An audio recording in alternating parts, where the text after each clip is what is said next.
Today from Tinian. We're at the Tinian Mayor's office, joined with Allen Perez. I know you also are the Chief of Staff here, but today we're talking in your capacity as Chairman of the Commonwealth Utilities Corporation Board. Right.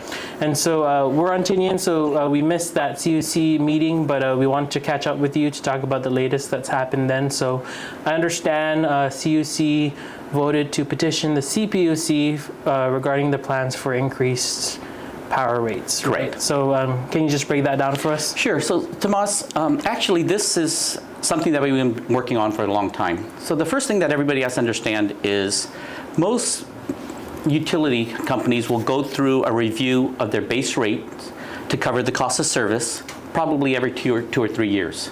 CUC hasn't done that for almost 10 years, over 10 years. So about a year ago or so, this board said we need to figure out what is the cost of running CUC. So our management hired economist.com. They went through the whole process. It's taken quite some time. In May, they presented the draft plan to us. They presented it. And then I believe a second meeting in May where the governor actually attended, the last meeting that we had, the presentation was made in terms of what the true cost of running CUC is, what our current rates are, and what their recommendation to the board is in order for us to make sure that the rates are at a level that we cover our cost of service. And so what was the plan that you petitioned for the CPUC to approve? So management and our consultants provided 3 options, right? So the first option was a 5-year recovery period, where they would have to, basically spread out the increase over a 5-year period. The second option was to take most of it up front, so you basically get it done with, and then the last 4 years, there would be a much smaller increase. And then the third option was similar to the first option, which you would increase it over a 5-year period, but then you would also take the government's rates and take it down to commercial. So those were the 3 options presented to us, and the option that management and our consultants recommended was option 3, which would be to take it over a 5-year period, take the increase over a 5-year period, and take the government rates down to commercial. And what is that increase? Is it incremental or? So yeah, so when you look at it, there would be an increase every single year. I think with the one that we approved yesterday, which was option 3, it would have a total increase of about, if I'm not mistaken, 9% a year. And then, but the one thing that everybody has to understand is all 3 divisions were basically operating under, the rates were all under the cost of service. And I think the most drastic one was wastewater. So you'll see that in wastewater, you would have a much higher increase than with power and water. And so, anyway, I got the report for you. So okay, this is yours. We'll share that online. And so 9% every year for the next 5 years if approved? I think it averages out to 9%. Okay. But I think initially, the first year it's a little bit more, and then it'll start to taper down. But at the same time, it would be on the average of, I believe, 9% a year. I'm sure you can imagine the community response. Oh, absolutely. But I did also want to get your reaction, because the governor did appear and make a personal plea a few weeks ago, right, asking you to look for alternatives. Mm-hmm. Is that just not realistic now? No. So actually, that was also discussed during yesterday's meeting. So at the same time, we are actually doing what the governor was asking, which was putting out an RFP for both power generation and renewable energy. So we've gone through the process. Right now, our RFPs are under review at the AG's office. Hopefully, we'll get that back within a couple weeks. As soon as that gets back, then we'll send it over to PUC for them to review it. And if they could do that within 30 to 60 days, then we should be able to push it out for announcement, hopefully sometime in August or September. Okay.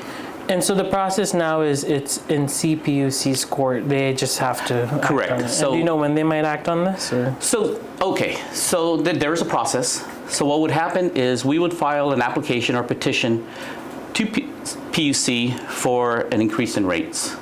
They would then take that, they would meet with their consultants, they will analyze it. They'll probably ask us for more information. Our team will get together with their team. They will scrutinize everything. So a lot of things that the public are asking about, what about CUC's operating expenses? Well, that will all be scrutinized, right? So that will be done by PUC. And then at that stage, PUC will then have to make a decision how they want to address our request. They could approve it. They could deny it. They could probably pick some middle ground if they wanted to. It'll be their choice. Okay. And in terms of the time frame, I guess best case scenario, best case scenario, 5 months, 6 months, maybe, and for that whole process to work itself out. You're explaining this all. There's a process. I understand also that basically the services have been provided and there hasn't been any profit, right? Correct. But to the average person watching this, their CUC bill can make or break them. Sure. Maybe it's already breaking them. Sure. Right? So to hear that in one of our worst economic times, amid conflicts in the region that are bound to increase, power production costs or gas costs, how are we supposed to stomach this? So I think we have to first take a look at what the true priorities are. Now, we know, and exactly what you said, a lot of our people are going to have a hard time stomaching any type of rate increase. And there's a lot of people who are thinking that the priority with CUC should be a reduction in rates. But in reality, the priority of CUC today should be to make sure there's sufficient power to keep the lights on. That is our number one priority. And so we need to make sure that we have enough power capability, whether it's we purchase our own generators or we go out for a private power producer, an IPP, and get through that process, just so we know that we don't have to go into load shedding or we don't have any blackouts or whatever. We also have to increase the efficiency of our system so we use less fuel.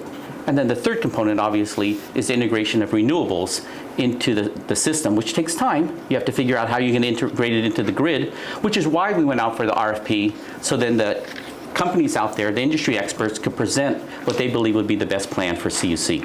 It's going to take some time, but yes, nobody wants a rate increase. None of the board members want a rate increase, but our job is to make sure that we have enough money to cover our costs so we can keep the lights on.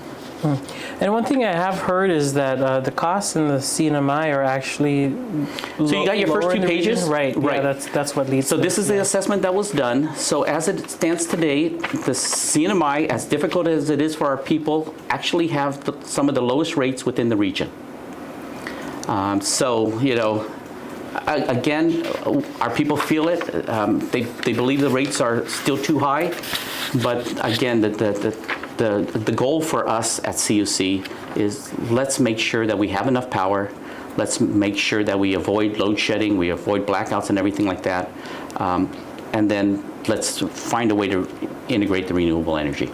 Okay, all right. Well, thank you for getting us caught up on the meeting yesterday. Any other matters you wanted to let the public know that happened at the meeting yesterday? No, so like I said, the other issue that we had on the meeting yesterday was, of course, the status of the RFP. A lot of people are interested in about that. The governor especially wants to know how long it's going to be before we push that out.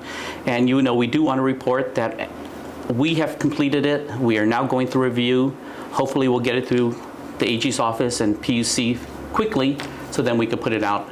And what that RFP does is it has 2 components. One component is power generation, right? So, the companies will submit an RFP based upon, whether they could sell us power or whether they could sell us, generators. And then the second component is, of course, the integration of the renewable energy. All right. Thank you so much. Absolutely. I appreciate your time. Sure.